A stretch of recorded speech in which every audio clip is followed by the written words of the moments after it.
പാട്ടിനാൽ തിരുത്തണം വഴിപിഴച്ച ചുവടുകൾ, പാർട്ടികൾക്ക് നൽകണം കർമ്മശൈലി ചിട്ടകൾ.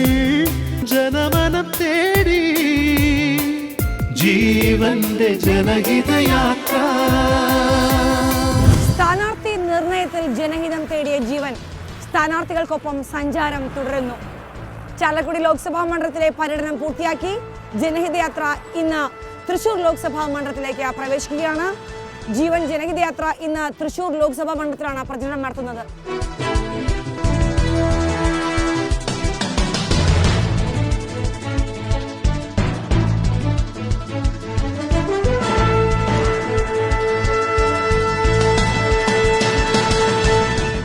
തൃശൂർ നഗരവും തൃശൂർ പൂരവും പ്രദക്ഷിണ വഴിയുമെല്ലാം രൂപകൽപ്പന ചെയ്ത തൃശൂരിനെ സൃഷ്ടിച്ച തൃശൂരിന്റെ സ്വന്തം ശക്തൻ തമ്പുരാന് പ്രണാമം അർപ്പിച്ചുകൊണ്ട് തൃശൂർ ലോക്സഭാ മണ്ഡലത്തിലെ ജീവന്റെ ജനഹിതയാത്ര നമ്മൾ ആരംഭിക്കുകയാണ്.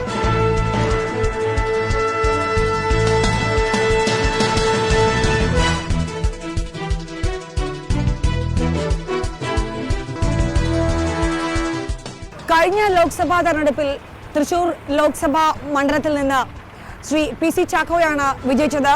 എതിർ സ്ഥാനാർത്ഥിയായ LDF-ലെ CPI-യുടെ CN ജയദേവനെയാണ് പി സി ചാക്കോ പരാജയപ്പെടുത്തിയത്. 25,151 വോട്ടിന്റെ ഭൂരിപക്ഷത്തിലാണ് തൃശൂർ ലോക്സഭാ മണ്ഡലത്തിൽ നിന്ന് പി സി ചാക്കോ വിജയിച്ചത്. ഇത്തവണ മണ്ഡലം വെച്ചുമാറി പി സി ചാക്കോ UDF സ്ഥാനാർത്ഥിയായി ചാലക്കുടിയിലും KP ധനപാലൻ തൃശൂരും മത്സരിക്കുന്നു. എതിർ സ്ഥാനാർത്ഥിയായി CN ജയദേവൻ തന്നെയാണ് തൃശൂരിൽ. LDF സ്ഥാനാർത്ഥിയായി CPI-യുടെ CN ജയദേവനാണ് മത്സരിക്കുന്നത്. KP ശ്രീശനാണ് BJP-യുടെ സ്ഥാനാർത്ഥിയായി ഇവിടെ നിൽക്കുന്നത്. സാറാ ജോസഫാണ് ആം ആദ്മി പാർട്ടി സ്ഥാനാർത്ഥിയായി തൃശൂർ ലോക്സഭാ മണ്ഡലത്തിൽ മത്സരിക്കുന്നത്.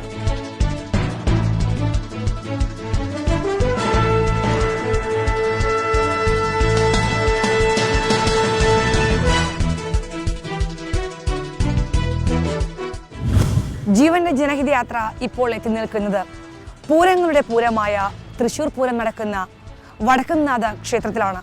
വിശ്വപ്രസിദ്ധമായ വടക്കുംനാഥ ക്ഷേത്രത്തിൽ നിന്ന് ഞങ്ങൾ ഇനി പോകുന്നത് കുളത്തൂരേക്കാണ്.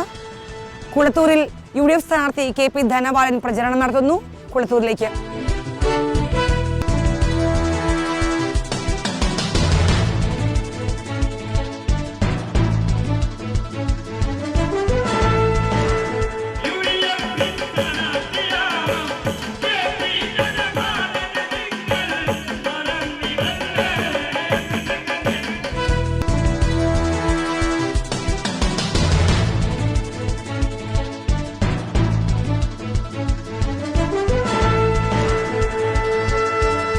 തൃശൂർ ലോക്സഭാ മണ്ഡലത്തിലെ UDF സ്ഥാനാർത്ഥിയായി കോൺഗ്രസിന്റെ ശ്രീ KP ധനപാലനാണ് മത്സരിക്കുന്നത്. 2009 അദ്ദേഹം ചാലക്കുടിയിൽ നിന്ന് ലോക്സഭയിലേക്ക് തെരഞ്ഞെടുക്കപ്പെട്ടത്. അദ്ദേഹം മുൻ DCC പ്രസിഡന്റായിരുന്നു എറണാകുളത്തെ. അതുപോലെ തന്നെ വടക്കൻ പറവൂർ സ്വദേശിയാണ്. അദ്ദേഹം യൂത്ത് കോൺഗ്രസ് സംസ്ഥാന വൈസ് പ്രസിഡന്റായിരുന്നു. ഒപ്പം തന്നെ അദ്ദേഹം വിവിധ നിലകളിൽ അദ്ദേഹത്തിന്റെ സേവനങ്ങൾ കാഴ്ചവെച്ചിട്ടുണ്ട്. ശ്രീ KP ധനപാലൻ, എങ്ങനെയാണ് തൃശ്ശൂരിൽ ജയിക്കുമെന്നുള്ള പ്രതീക്ഷ എങ്ങനെയാണ്? തൃശ്ശൂരിൽ ജയിക്കുമെന്ന് മാത്രമല്ല, കഴിഞ്ഞ തവണ ചാക്കോക്ക് കിട്ടിയതിനേക്കാൾ കൂടുതൽ ഭൂരിപക്ഷത്തിൽ ജയിക്കും. താങ്കൾ ജയിച്ച് ഈ മണ്ഡലത്തിലേക്ക് വന്ന് നടപ്പാക്കാൻ ഉദ്ദേശിക്കുന്ന വികസന പദ്ധതികൾ എങ്ങനെയൊക്കെയാണ്? ഞാൻ ഇവിടെ വേണമെങ്കിൽ ഒരു പുതുമുഖമാണ്. ഞാൻ ഈ ക്യാമ്പയിനുമായി ഇങ്ങനെ നടന്നപ്പോൾ വിവിധങ്ങളായ മേഖലകളിലെ ജനങ്ങളുമായി ബന്ധപ്പെട്ടു. അവരൊക്കെ ഒരുപാട് നിർദ്ദേശങ്ങൾ എന്നോട് പറഞ്ഞു. അതൊക്കെ എൻ്റെ മനസ്സിൽ സൂക്ഷിക്കുകയാണ്. ആ നിർദ്ദേശങ്ങളൊക്കെ നമുക്ക് പ്രാവർത്തികമാക്കാൻ കഴിയണം. അതിന് എന്തിനാണ് പ്രയോറിറ്റി കൊടുക്കേണ്ടത് എന്നതുകൂടി നമ്മൾ തീരുമാനിക്കേണ്ടതായിട്ടുണ്ട്. ഇവിടെ PC ചാക്കോ MP ആയി ഞാനും ET മുഹമ്മദ് ബഷീറും ഞങ്ങൾ 3 MPമാരും നേതൃത്വം കൊടുത്ത കോൾ പൊന്നാനി അപ്പുറത്ത് ആ ഫണ്ട് അനുവദിപ്പിക്കാൻ വേണ്ടി ശ്രീ ചാക്കോയുടെ നേതൃത്വത്തിൽ ഞങ്ങൾ ഒരുപാട് ശ്രമം നടത്തി അവസാനം അനുവദിച്ച് കിട്ടി. ഇപ്പോൾ ആ പദ്ധതികൾ ആരംഭിക്കാൻ തുടങ്ങി. കഴിഞ്ഞ മാസം മുഖ്യമന്ത്രി ഉദ്ഘാടനം ചെയ്തു. അപ്പോൾ അടിയന്തരമായി ആ പദ്ധതി പൂർത്തീകരിക്കും. തൃശ്ശൂർ സാംസ്കാരിക കേന്ദ്രമാണ്. നമുക്കെല്ലായിടത്തും ഇപ്പോൾ IT രംഗത്ത് ഒരുപാട് സ്ഥാപനങ്ങൾ വരുന്നു. തൃശ്ശൂരിൽ എന്തുകൊണ്ട് ഒരു IT പാർക്കിനെ കുറിച്ച് ആലോചിച്ചുകൂടാ? അതുകൊണ്ട് അങ്ങനെയുള്ള ഒരുപാട് വിഷയങ്ങളെക്കുറിച്ചൊക്കെ ആലോചിച്ച് തൃശ്ശൂരിലെ ഇന്നത്തെ ഈ അവസ്ഥയ്ക്ക് മാറ്റമുണ്ടാക്കാൻ ഞാൻ നേതൃത്വം കൊടുക്കും. മണ്ഡലം വച്ചു മാറിയത് കൊണ്ട് ജനങ്ങളുടെ ഒരു നെഗറ്റീവ് പ്രതീക്ഷ അങ്ങനെ UDF ഉണ്ടോ? മണ്ഡലം വെച്ചു മാറിയത് കൊണ്ടുള്ള ഒരു പ്രതീക്ഷ എങ്ങനെയാണ്? മണ്ഡലം വെച്ച് മാറി എന്ന പക്ഷ തന്നെ ശരിയല്ല. ഞാൻ ചാലക്കുടിയിൽ കഴിഞ്ഞവണ എനിക്ക് ഹൈക്കമാൻഡ് സീറ്റ് തന്നു, മത്സരിച്ചു, ജയിച്ചു. ഇത്തവണ ശ്രീ ചാക്കോ തൃശ്ശൂരിൽ നിൽക്കുന്നില്ല എന്ന് പറഞ്ഞു. അപ്പോൾ എനിക്കും ചാക്കോക്ക് നിൽക്കാനുള്ള ഒരു പാക്കേജിനെ കുറിച്ച് ഹൈക്കമാൻഡ് ആലോചിച്ചു. ചാക്കോ ചാലക്കുടിയിലും ഞാൻ തൃശ്ശൂർ. എൻ്റെ സമ്മതം ചോദിച്ചു, ഞാൻ സമ്മതമാണെന്ന് പറഞ്ഞു. അങ്ങനെയാണ് തൃശ്ശൂർ വന്നത്. എന്തുകൊണ്ടും എൻ്റെ തീരുമാനം ഉചിതമായി എന്നാണ് എൻ്റെ വിനീതമായ അഭിപ്രായം. ചാലക്കുടിയിൽ താങ്കൾ നടത്തിയ വികസന പ്രവർത്തനങ്ങൾ ഇവിടെ വോട്ടാക്കി മാറ്റാമെന്നുള്ള പ്രതീക്ഷ UDF ഉണ്ടോ? ഞാൻ ചാലക്കുടിയിൽ എന്ന് പറഞ്ഞാൽ ദുബായിലൊന്നുമല്ലല്ലോ, ഇവിടെയല്ലേ തൊട്ടല്ലേ. അപ്പം ഞാൻ ചാലക്കുടിയിൽ എന്ത് ചെയ്തു എന്നുള്ളതിനെക്കുറിച്ച് ഈ തൃശ്ശൂരിലെ ജനങ്ങൾക്ക് ഞാൻ പറയാതെ തന്നെയാണ് എൻ്റെ ചാലക്കുടിയിലെ MP എന്ന പ്രവർത്തനം എന്തൊക്കെയാണ് എന്ന് നമുക്കറിയാം. ഞാൻ ഈ തെരഞ്ഞെടുപ്പിന് മുമ്പ് തന്നെ നമ്മുടെ എല്ലാ പ്രദേശത്തും പറഞ്ഞു. അതുകൊണ്ട് ഞാൻ ഒരു വികസന രംഗത്ത് ഒരു ഇനിഷ്യേറ്റീവ് എടുത്ത് ചെയ്യാവുന്ന കാര്യങ്ങൾ ചെയ്യാൻ ശ്രമിക്കുന്ന ഒരാളാണ് എന്നാണ്. താങ്കളുടെ മനസ്സിലുള്ള വികസന പ്രവർത്തനങ്ങൾ നടക്കട്ടെ എന്ന് ജീവൻ TV ആശംസിക്കുന്നു. Thank you so much.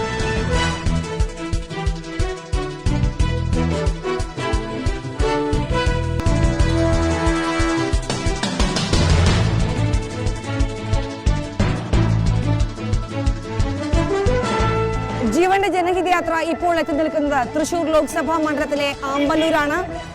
ഇവിടെ നിന്ന് ഞങ്ങൾ പോകുന്നത് പുതുക്കാട് നിയോജക മണ്ഡലത്തിലേക്കാണ്. അവിടെ LDF സ്ഥാനാർത്ഥിയായ CPIയുടെ CN ജയദേവൻ പ്രചരണം നടത്തുകയാണ്. ഇനി പുതുക്കാട് നിയമസഭാ മണ്ഡലത്തിലേക്ക്.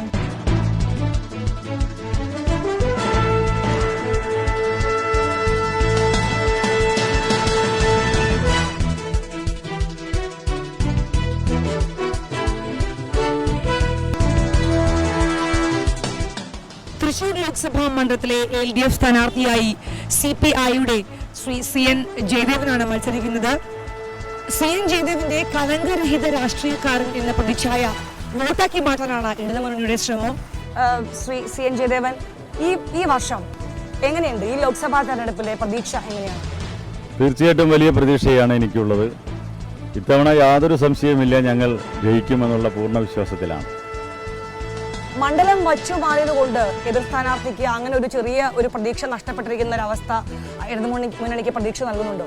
തീർച്ചയായിട്ടും. കാരണം കഴിഞ്ഞ 5 വർഷം മുൻപ് ശ്രീമാൻ PC ചാക്കോ തെരഞ്ഞെടുപ്പ് പ്രചരണ വേളകളിൽ നടത്തിയിരുന്ന നിരവധി ചാനൽ ചർച്ചകളിൽ അദ്ദേഹം ധാരാളം വാഗ്ദാനങ്ങൾ തൃശ്ശൂർക്കാർക്ക് കൊടുത്തിരുന്നു. ആ വാഗ്ദാനങ്ങളിൽ ഒന്നും തന്നെ നടപ്പിലായിട്ടില്ല. എടുത്തു പറയാവുന്ന ഒരു വാഗ്ദാനവും നടപ്പിലായിട്ടില്ല. ഒരു MPക്ക് അനുവദിക്കപ്പെടുന്ന വികസന ഫണ്ട് അത് ഒരു വർഷം 5 കോടി, അങ്ങനെ 5 വർഷം കൊണ്ട് 25 കോടി, അതിൻ്റെ 60% മാത്രമേ അദ്ദേഹത്തിന് ചെലവിടാൻ കഴിഞ്ഞിട്ടുള്ളൂ. മാത്രമല്ല, അദ്ദേഹത്തോട് പ്രകടമായി തന്നെ കോൺഗ്രസിൻ്റെ I ഗ്രൂപ്പ് വിഭാഗം പരസ്യമായി എതിർപ്പ് പ്രകടിപ്പിച്ചു. വ്യാപകമായ ചുമരെഴുത്തുകൾ വന്നു അദ്ദേഹത്തിനെതിരായിട്ട്. അതുപോലെ തന്നെ തൃശ്ശൂരിലെ കത്തോലിക്ക ബിഷപ്പ് ആൻഡ്രൂസ് താഴത്ത് പരസ്യമായിട്ട് പറഞ്ഞു, ചാക്കോ ഇനി പറ്റില്ല, ഒന്നും ചെയ്തിട്ടില്ല. ഇവിടെ ശക്തൻ തമ്പുരാൻ നഗറിൽ ഒരു ശക്തൻ തമ്പുരാന്റെ പ്രതിമ വന്നു എന്നല്ലാതെ ഒരു മാറ്റവും തൃശ്ശൂരിൽ ഉണ്ടാക്കിയില്ല. ഇതെല്ലാം കേട്ടപ്പോൾ അദ്ദേഹം സ്വയം പ്രഖ്യാപിച്ചു, ഞാനിനി തൃശ്ശൂരിലേക്കില്ല, ഞാൻ പോകുന്നു എന്ന് പറഞ്ഞിട്ടാണ് അദ്ദേഹം പോയത്. തീർച്ചയായും താങ്കൾ ഈ ലോക്സഭാ മണ്ഡലത്തിലേക്ക് ജയിച്ചു വരികയാണെങ്കിൽ ഈ നാട്ടിലെ ജനങ്ങൾക്ക് നടപ്പാക്കാൻ ഉദ്ദേശിക്കുന്ന വികസന നിർദ്ദേശങ്ങൾ എങ്ങനെയാണ് മുൻഗണനാ ക്രമത്തിൽ?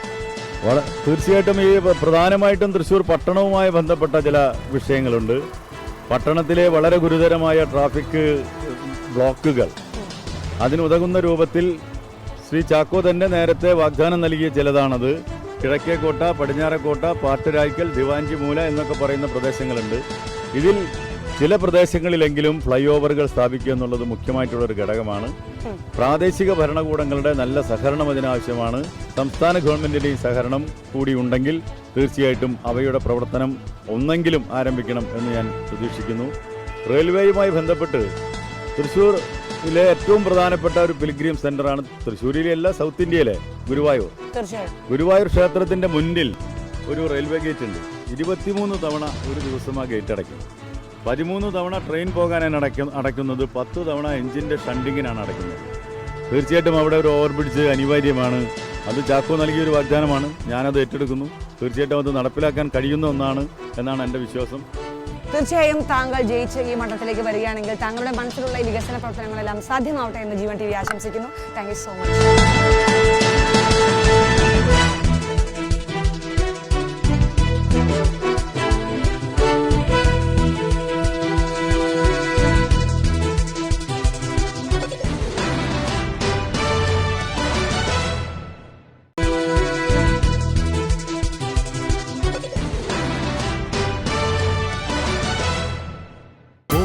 ോട്ടിനാൽ തിരുത്തണം വഴിപിഴച്ച ചുവടുകൾ, പാർട്ടികൾക്ക് നൽകണം കർമ്മശൈലി ചിട്ടകൾ, ജനമനം തേടി ജീവന്റെ ജനഹിതയാത്ര. ജനഹിതയാത്ര ഇപ്പോൾ എത്തി നിൽക്കുന്നത് തൃശ്ശൂർ ജില്ലയിലെ വിശ്വപ്രസിദ്ധമായ ഗുരുവായൂരാണ്. എനിക്ക് പിന്നിൽ കാണുന്നത് മഞ്ജുള എന്ന ബാലികയ്ക്ക്, ശ്രീ ഗുരുവായൂരപ്പൻ്റെ പരമഭക്തയായ മഞ്ജുള എന്ന ബാലികയ്ക്ക് ഗുരുവായൂരപ്പൻ ദർശനം നൽകിയത് ഇവിടെ നിന്നാണെന്ന് വിശ്വസിക്കുന്നു. നമ്മളിനി ഗുരുവായൂരപ്പൻ്റെ സന്നിധിയിലേക്ക് പോകുന്നു.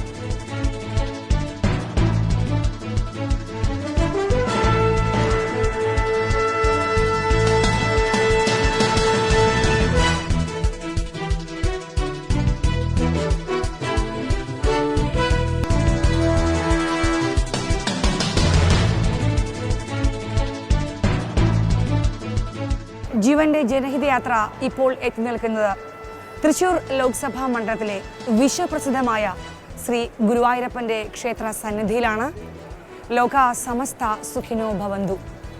സർവ്വ ജനങ്ങൾക്കും സർവ്വ ഐശ്വര്യങ്ങളും ഉണ്ടാവട്ടെ.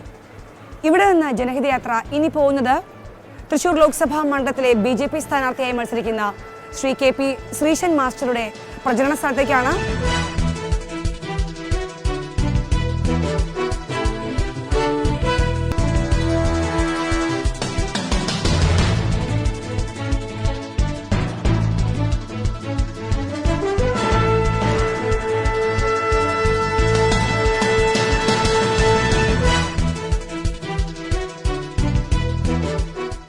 തൃശ്ശൂർ ലോക്സഭാ മണ്ഡലത്തിലെ BJP സ്ഥാനാർത്ഥിയായി ശ്രീ KP ശ്രീശൻ മാസ്റ്ററാണ് മത്സരിക്കുന്നത്. കഴിഞ്ഞ തവണത്തേക്കാൾ ഇത്തവണ നില മെച്ചപ്പെടുത്താൻ BJPക്ക് ആവുമെന്ന പ്രതീക്ഷയിലാണ് BJP. യുവമോർച്ചയുടെ തൊഴിൽ അല്ലെങ്കിൽ മതിയായ വേതനം എന്ന സമരത്തിലൂടെ ശ്രദ്ധേയനായ അദ്ദേഹം കോഴിക്കോട് സ്വദേശിയാണ്. BJP സംസ്ഥാന ജനറൽ സെക്രട്ടറി. അദ്ദേഹത്തിന്റെ ലോക്സഭയിലേക്കുള്ള 4ാം മത്സരമാണ് ഇത്. ശ്രീ KP ശ്രീശൻ മാസ്റ്റർ, എന്ത് തോന്നുന്നു, എങ്ങനെയുണ്ട്, പ്രതീക്ഷയുണ്ട് തൃശ്ശൂർ? കഴിഞ്ഞ തവണത്തേക്കാൾ നില മെച്ചപ്പെടുത്താനല്ല, ജയിച്ച് പാർലമെന്റിലെത്തി നരേന്ദ്രമോദിക്ക് പിന്തുണ കൊടുക്കാൻ വേണ്ടിയാണ് ഈ തവണ മത്സരിക്കുന്നത്. താങ്കൾ ജയിച്ച് ഈ മണ്ഡലത്തിലേക്ക് വരികയാണെങ്കിൽ ഈ മണ്ഡലത്തിലെ ജനങ്ങൾക്ക് നൽകാവുന്ന വികസന നിർദ്ദേശങ്ങൾ എന്തൊക്കെയാണ് മുൻഗണനാ ക്രമത്തിൽ?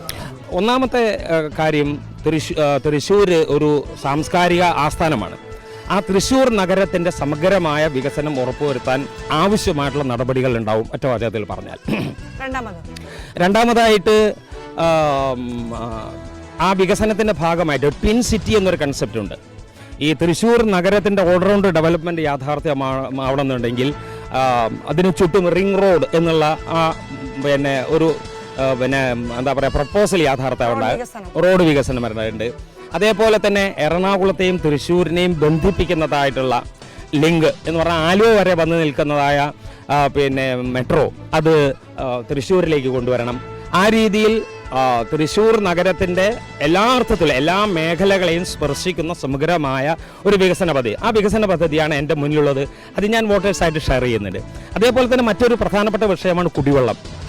മഴ പിന്നിടുന്നതോടുകൂടി വെള്ളത്തിന് വേണ്ടി നെട്ടോട്ടമോടുന്ന കാഴ്ച തൃശ്ശൂർ നഗരത്തിൽ എപ്പോഴും കാണുന്നതാണ്.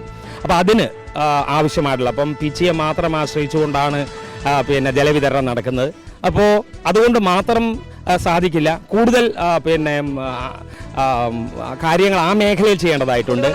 കുടിവെള്ള പ്രശ്നം പരിഹരിക്കാൻ ഉള്ള ശ്രമം ഉണ്ടാവും. അതേപോലെ തന്നെ മാലിന്യ നിർമ്മാർജ്ജനം, എവിടെയാണോ മാലിന്യങ്ങൾ ഉണ്ടാവുന്നത് അവിടെ തന്നെ വികേന്ദ്രീകൃതമായ രീതിയിൽ ശാസ്ത്രീയമായ രീതിയിൽ അത് സംസ്കരിക്കാനുള്ളതായിട്ടുള്ള സമീപനം ഉണ്ടാവും. ഇത് ഗുരുവായൂർ ക്ഷേത്രവും കൂടി വരുന്നതായിട്ടുള്ള മണ്ഡലമാണ്. ക്ഷേത്രം കേരളത്തിൽ മാറി മാറി അധികാരത്തിലിരുന്ന ഇരു മുന്നണികളെയും സംബന്ധിച്ചിടത്തോളം വെറും ഒരു കറവ പശു മാത്രമാണ്. കോടിക്കണക്കിന് രൂപ അവിടുന്ന് എടുത്തുകൊണ്ട് പോകുന്നു. ആ ഗുരുവായൂർ നഗരത്തിൻ്റെ ടൗൺഷിപ്പിൻ്റെ അതേപോലെ അവിടെ എത്തുന്ന ഭക്തന്മാരുടെ പ്രാഥമിക ആവശ്യങ്ങൾ പോലും നിറവേറ്റുന്നില്ല. അതുകൊണ്ട് ഞാൻ പറയുന്നത് കേന്ദ്രത്തിൽ BJP വരും എന്നുള്ള കാര്യത്തിൽ യാതൊരു സംശയവുമില്ല. നരേന്ദ്രമോദി പ്രധാനമന്ത്രിയായിരിക്കും. വികസനത്തിൻ്റെ ഇന്ത്യ കണ്ടിട്ടുള്ള ഏറ്റവും വലിയ വികസന നായകനാണ് അദ്ദേഹം. തീർച്ചയായും അദ്ദേഹത്തിൻ്റെ പങ്കാളിത്തത്തോടു കൂടിയിട്ട് തൃശ്ശൂർ ഗുരുവായൂരിനെ ഒരു പിൽഗ്രിം സിറ്റിയാക്കി മാറ്റാൻ ആവശ്യമായിട്ടുള്ള പദ്ധതികൾ എൻ്റെ ഭാഗത്തുണ്ടാവും. അതേപോലെ തന്നെ റെയിൽവേ വികസനം. ശ്രീ ഒ രാജഗോപാൽ വന്നതിന് ശേഷം റെയിൽവേ വികസനം കേരളത്തിൽ വന്നിട്ടില്ല. എന്തായിരുന്നാലും മോദി അധികാരത്തിൽ വരുന്നുവെങ്കിൽ തൃശ്ശൂർ ഗുരുവായൂർ ലൈൻ ഡബിളിങ്, അതേപോലെ തന്നെ തൃശ്ശൂർ റെയിൽവേ സ്റ്റേഷൻ്റെ വികസനം, ഇതെല്ലാം ഉറപ്പുവരുത്തും. അതേപോലെ തന്നെ കോൾപ്പാടം പൊന്നാനി മുതൽ തൃശ്ശൂർ വരെ നീണ്ടു നിൽക്കുന്ന ഏകദേശം 40% ഭക്ഷ്യധാന്യം, തൃശ്ശൂരിന് ആവശ്യമുള്ള 40% ഭക്ഷ്യധാന്യം കൃഷി ചെയ്തിരുന്ന ഒരു കാലഘട്ടം കർഷകർ കൃഷി ഉപേക്ഷിച്ചു. കൃഷിഭൂമി തരിച്ചു കിടക്കുകയാണ്. ഈ ഗുരുവായൂരിൽ പോലും 100 കണക്കിന് ഏക്കർ തരിശായിട്ട് കിടക്കുന്നുണ്ട്. അത് കൃഷിയോഗ്യമാക്കാൻ ആവശ്യമായിട്ടുള്ള നടപടികളും എൻ്റെ ഭാഗത്തുണ്ടാവും. തീർച്ചയായും നിരവധി വികസന നിർദ്ദേശങ്ങളാണ് BJPയുടെ മനസ്സിലുള്ളത്. ജയിച്ചു വരികയാണെങ്കിൽ ഈ വികസന നിർദ്ദേശങ്ങളെല്ലാം നടപ്പാക്കട്ടെ എന്ന് ആശംസിക്കുന്നു. ജീവൻ ടിവിയുടെ എല്ലാ ആശംസകളും.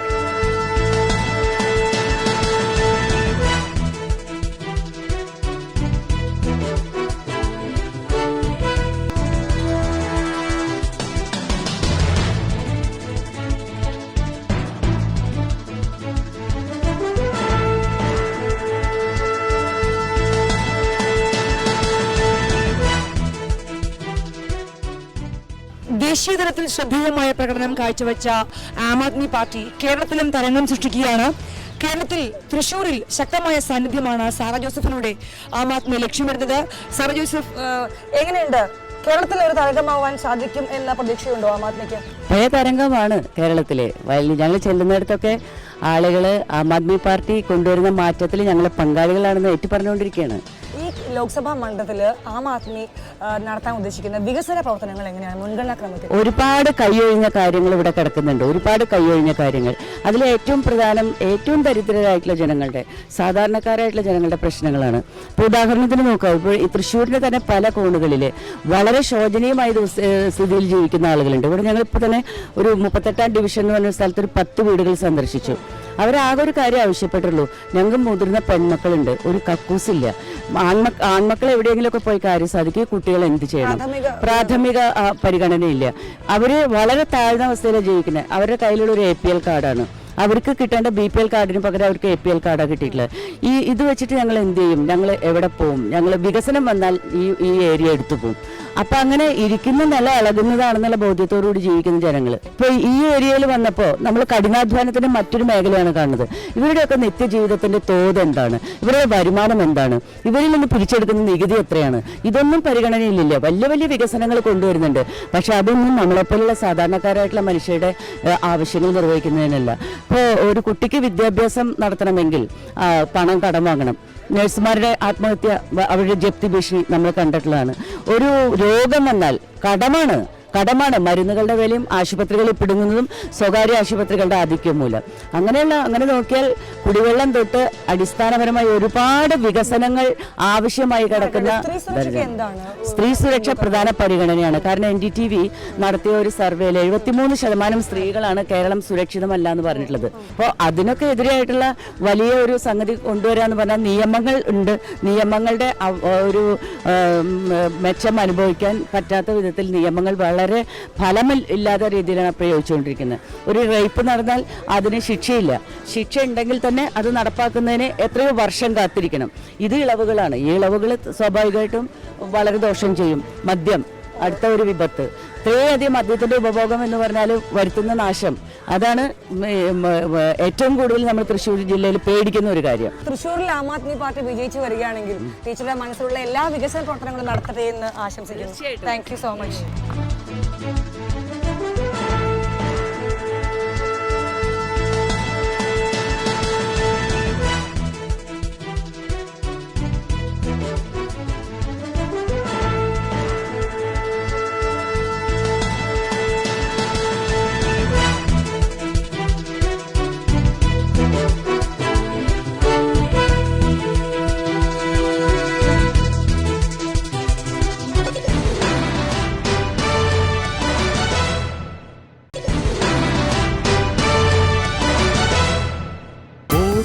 എന്നാൽ തിരുത്തണം വഴിപിഴച്ച ചുവടുകൾ. പാർട്ടികൾക്ക് നൽകണം കർമ്മശൈലി ചിട്ടകൾ. ജനമനം തേടി ജീവന്റെ ജനഹിതയാത്ര. ത്യാഗരാജ പോളിടെക്നിക്കിലെ വിദ്യാർത്ഥികൾ എന്താണ് രാഷ്ട്രീയ മാറ്റമാണ് ആഗ്രഹിക്കുന്നതെന്ന് അവരോട് ചോദിക്കാം. ഇവിടെ ആര് ജയിച്ചാലും നല്ല പ്രവർത്തനങ്ങൾ ഉണ്ടായി കഴിഞ്ഞാൽ നല്ലതാണ്. ജയിച്ചു പോകുന്നവർ ചെയ്യേണ്ടതെന്ന് വെച്ച് കഴിഞ്ഞാൽ വിദ്യാർത്ഥികൾക്ക് ഇപ്പോൾ പഠിക്കാനുള്ള എല്ലാ സൗകര്യങ്ങളും ചെയ്തു കൊടുക്കുന്നുണ്ട്. പഠിപ്പിന് ശേഷം ഇപ്പോൾ ഇവിടെ പറഞ്ഞ പോലെ തൊഴിലവസരങ്ങൾ കിട്ടുന്നില്ല. നമ്മളിപ്പോൾ ഇവിടെ പഠിച്ച് ഇവിടുത്തെ ഗവൺമെൻറ്റിൻ്റെ ആനുകൂല്യങ്ങൾ വെച്ച് പഠിച്ച് പുറത്ത് പോയി ജോലി ചെയ്ത് അവരെ സഹായിക്കണം നമ്മളിപ്പോൾ ചെയ്യുന്നത്.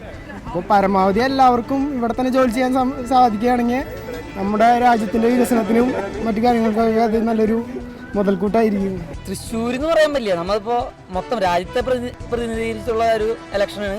അപ്പോൾ നമുക്ക് മൊത്തം, അതായത് ഇപ്പോൾ വിലക്കയറ്റം വളരെയധികം കൂടുതലാണ്. അപ്പോൾ ഒരു സർക്കാരിനെ മാത്രമേ കുറ്റം പറയില്ല.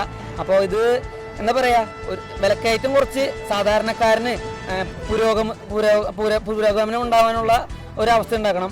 പിന്നെ ജോലിയിലേക്ക്, അതായത് തൊഴിലവസരങ്ങൾ വളരെ കുറവാണ് നമ്മുടെ ഇവിടെ.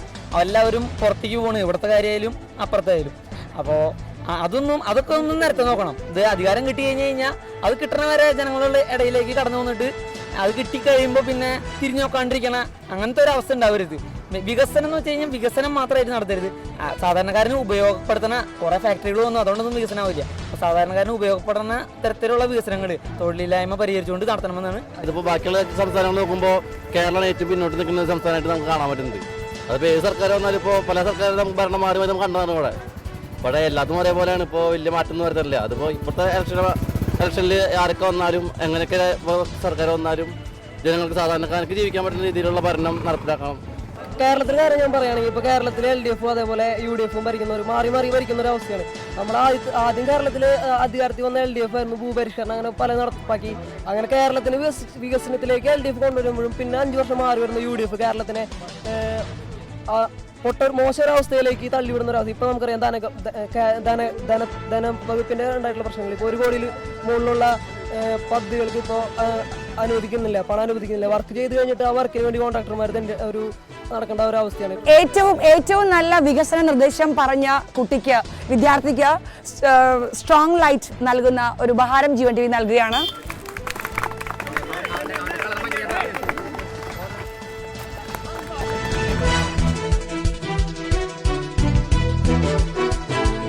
തൃശൂർ ലോക്സഭാ മണ്ഡലത്തിലെ സാധാരണ ജനങ്ങളുടെ പ്രതികരണത്തിലേക്ക്. ഇവിടുത്തെ തൊഴിലാളികൾക്ക് ഏത് പാർട്ടി ആര് ഭരിച്ചാലും ശരി, ഇവിടെ വേണ്ടത് കുടിവെള്ളമാണ്. ഇവിടെ വേണ്ടത് മനുഷ്യന് ആവശ്യമുള്ള പ്രാഥമിക ആവശ്യങ്ങളാണ്. അതിനുവേണ്ടി ആര് നിലകൊള്ളുന്നു അവർ നമ്മളോടൊപ്പം നമ്മൾ നിൽക്കും. ജനങ്ങൾ വിഡ്ഢികളായിട്ടുള്ള ഇടതും വലതിൻ്റെ ഭരണം ജനങ്ങൾ ശരിക്കും മടുത്തിരിക്കുന്നു. പുതിയൊരു മുന്നണികൾ ജനങ്ങൾ മുന്നിട്ട് കണ്ടുകൊണ്ടിരിക്കുന്നു. പുതിയ മുന്നണി ആഗ്രഹിച്ച് ഇവിടുത്തെ ജനങ്ങൾ ഇരിക്കുന്നു. ഇപ്പോൾ മാറ്റങ്ങൾ വരാൻ വേണ്ടി ഇവിടെ UDF ഇടതുപക്ഷമൊക്കെ സമൂഹമാണ്. പക്ഷേ പറഞ്ഞിട്ട് കാര്യമില്ല, ഇവിടെ ആകെ മുഷിച്ച് മാറുകയാണ്.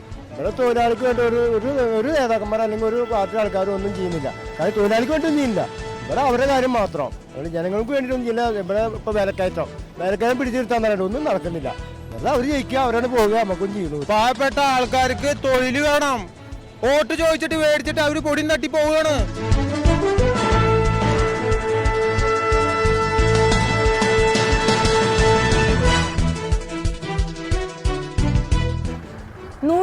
ാം വയസ്സിലും ഒരു വോട്ടൊരുക്കം. തൃശൂർ ലോക്സഭാ മണ്ഡലത്തിൽ ജീവൻ ജനഹിതയാത്ര കണ്ട വേറിട്ട കാഴ്ചയിലേക്ക്.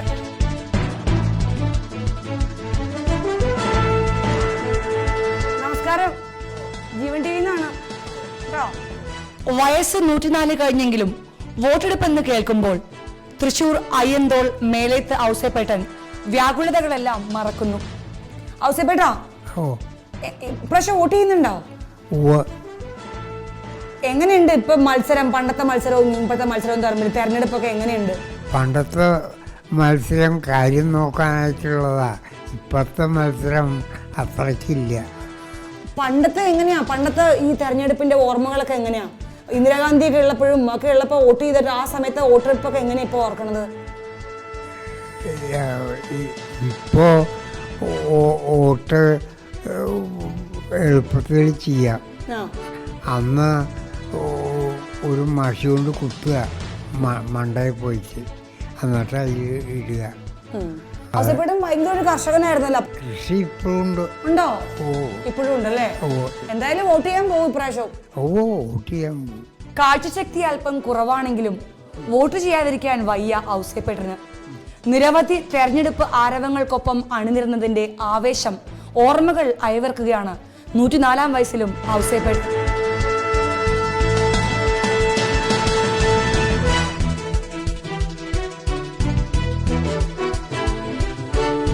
തൃശൂർ ലോക്സഭാ മണ്ഡലത്തിലെ ഔസേപ്പേട്ടന്റെ വീട്ടിൽ നിന്നും വേറിട്ട കാഴ്ച കണ്ട് ഞങ്ങൾ മടങ്ങുകയാണ്. ഇതോടുകൂടി തൃശൂർ ലോക്സഭാ മണ്ഡലത്തിലെ പര്യടനം പൂർത്തിയാവുകയാണ്. ഇനി ആലത്തൂർ ലോക്സഭാ മണ്ഡലത്തിലെ വിശേഷങ്ങളുമായി നാളെ